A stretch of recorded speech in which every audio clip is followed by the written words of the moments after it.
ATV y nuestra siguiente invitada engloba, ¿cierto?, un concepto bastante importante.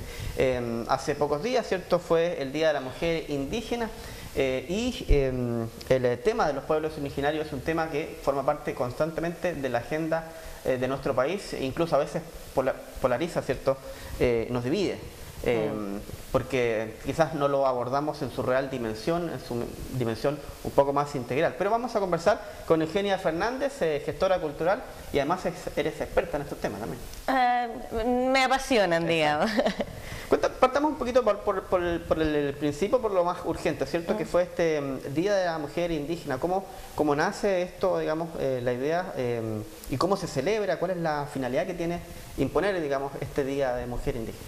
Sí, mira, bueno, esto fue el 5 de septiembre y tiene que ver con, en realidad, conmemorar a Bartolina Sisa, que fue una indígena, ¿no es cierto?, que fue masacrada en un contexto de colonización y exterminio que se realizó aquí en América Latina y que cruzó varios países, digamos, ¿no es cierto?, en ese contexto. Después de un tiempo y a través de la reivindicación de derechos de los pueblos indígenas y de la mujer también, se genera la conmemoración de este día, que más que nada es como llamar a la reflexión más que una celebración, digamos, por lo menos en lo que es la actualidad y la realidad de las mujeres indígenas a nivel latinoamericano. Y la realidad a nivel local en nuestro país, ¿cuál es la realidad de la mujer indígena? Porque ya los pueblos originarios están en una situación de vulnerabilidad, por así decirlo, les cuesta mucho, ¿cierto?, obtener ciertos derechos, y hay un estigma también, hay un trato que no es el mejor por parte de los, ¿cómo lo podríamos llamar? De los estados. De los claros. ¿Cómo está cuál es la situación actual de la mujer indígena? O sea, en realidad yo creo que ha ido avanzando poco a poco, que tiene que ver que en realidad con una lucha permanente que han desarrollado los pueblos originarios, que es histórica y que es constante, y yo creo que va a ser permanente, digamos.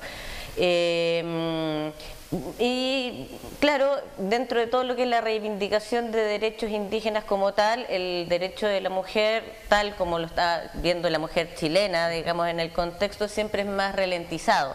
¿Ya? Sin embargo, igual hoy día la mujer de los pueblos originarios se ha ido abriendo paso en diversas áreas, tanto intelectuales, políticas, académicas, ¿no es cierto?, profesionales. Pero claro, es una lucha difícil, pero se avanza de todas maneras. ¿Tiene que ver o cuánto influye el hecho de que cada vez más están saliendo, ¿cierto?, hacia las ciudades, han dejado la ruralidad, las mujeres parten muy temprano a iniciar sus procesos de trabajo, de estudios, en fin, a profesionalizarse o digamos, a superarse, y van quedando, imagino, las más octogenarias, las más adultas, ya conservando, digamos, todo lo que es la tradición propiamente tal? Claro, o sea, históricamente tenemos que ver que efectivamente hubo una etapa, ¿no es cierto?, que buscó la asimilación por parte de los pueblos originarios a lo que es la cultura chilena, ¿no es cierto?, y también antes de eso el tema de la mal llamada pacificación de la Araucanía, que también provocó bastante exterminio, y con ello también, ¿no es cierto?, la usurpación de tierras que obligó a los pueblos originarios a movilizarse en las grandes urbes.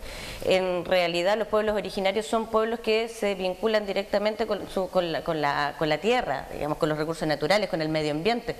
Por lo tanto, fue una necesidad casi obligada de poder de movilizarse, toda vez que no tenían tierras para trabajar. Entonces, lo primero que se instala, ¿no es cierto?, fueron en los cordones marginales de la región metropolitana, todo lo que es la población mapuche, que fue accediendo a trabajos precarios, y bueno, a través de eso, y hoy día en realidad en pos de la modernidad y montones de cosas, también la gente ha ido accediendo a otras cosas. Yo creo que las comunidades a nivel de todos los pueblos originarios que existen en Chile han ido tomando también en cuenta que la formación académica es muy importante para crear nuevos cuadros que vayan potenciando las necesidades también de los pueblos, ¿no es cierto?, y poder ayudarlos.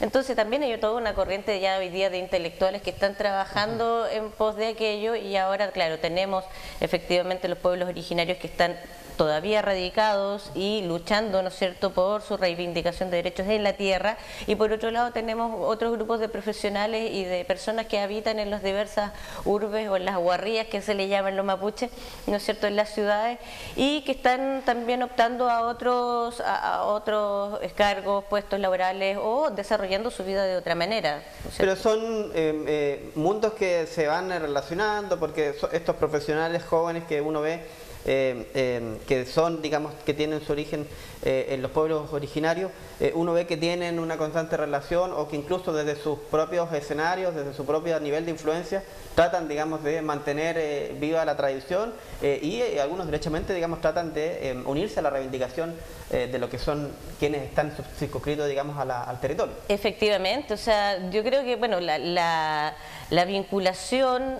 necesaria o la descendencia de pueblos originarios, eso no se quita, se lleva en la sangre. Y hoy día, efectivamente, cada vez más vemos que la gente se va asumiendo como tal, ¿ya?